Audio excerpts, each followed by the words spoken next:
Kakaunti lang ang nakakaalam sa The Great Smog na nangyari noong 1952. Isa itong pangyayari na tila isang misteryo dahil sa hindi alam noon ang buong detalye sa pangyayari. Ang nangyari kasi ay nasa 12,000 na katao ang namatay nung araw na yon dahil lamang sa smog, at sa loob ng 60 years, hindi maipaliwanag kung anong mismong dahilan ng smog at kung bakit maraming tao ang namatay dito. Noong December 5, 1952, puno ang London ng mga tao na nagsisimula ng mag-shopping para sa Pasko. Noon kasi, ang mga tindahan ay mabilis maubusan ng stock para sa Pasko dahil sa taas ng demand sa maikling notice. Punong-puno ang London, pero normal naman yun. Nung kinahapunan, mabilis na binalot ng smog ang buong syudad. Ang smog ay makapal na nililimitahan nito ang visibility to the point na hanggang 10 meters lamang sa harapan mo ang makikita mo. Dahilan naman para kumapal lang traffic. Napakabaho rin ng smog at sabi nga ng mga survivors ay parang nabubulok na itlog ang amoy nito. Hindi naman gaanong pinansin ng mga tao yun dahil akala nila ay masamang panahon lamang at lilipas din. Pero hindi. Kinabukasan, nagising ang mga taga-London na green na ang langit. Mas kumapal ang smog at mas tumindi ang amoy. December 7, habang kumakapal ang smog, mas humihirap ng huminga sa labas. Ang may mga lung problems ay isinugod na sa hospital dahil sa hindi na sila makahinga o hindi na humihinto ang pag-ubo nila. Ang larawan na nakikita nyo ay ang sitwasyon noon kung saan halos hindi mo na makita ang Buckingham Palace. Buti na lamang, pagsapit ng December 9, nagsimula nang mag-fade ang smog.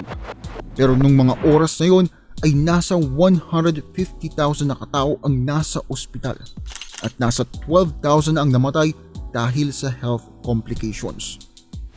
Walang eksperto ang makapagdetermina kung ano nga ba ang sanhi ng smog. Ang espekulasyon ay may kung ano na nagpataas ng levels ng toxicity sa hangin, kaya ganoon din ang amoy nito. Ilang academic papers sa medical industry ang nagsulputan noong 2000s na dinidescribe kung ano mismo ang sanhi ng smog at ang health implications nito sa mga naapektuhan at sa mga namatay.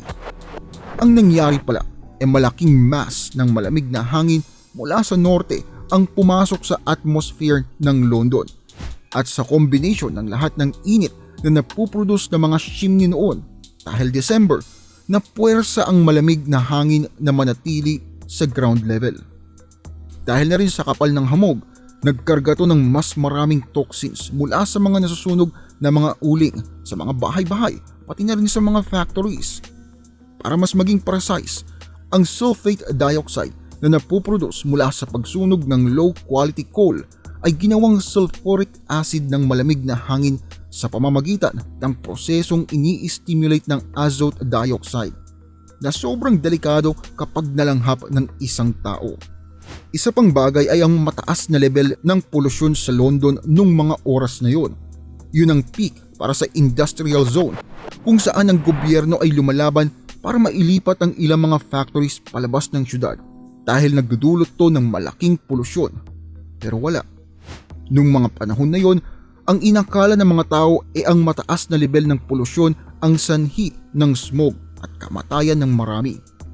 Well, may part naman na totoo pero hindi yun talaga ang sanhi. Dahil sa proseso ay ang hangin sa London ay naging toxic at ang mga hindi nagsusuot ng mask sa labas o yung may mga lung problems ay tila nakatadhana ng mamatay nang hindi nila alam. Inabot ng 60 years ang siyensya para maalis ang buhol sa pangyayari. Pero okay na rin kahit 60 years, at least alam na natin ang rason ngayon. Sinasabi ng mga researchers na ang ganoong pangyayari daw ay pwedeng mangyari kahit saan, kahit anong oras. Kung nakaabot kayo sa puntong ito, maraming salamat sa inyong panonood. Kung nagustuhan ninyo ang video, huwag kalimutang i-like, mag-subscribe at i-hit ang bell notification dahil marami pa tayong videos na ilalabas dito sa channel. Hanggang sa muli, kita-kits sa susunod na video.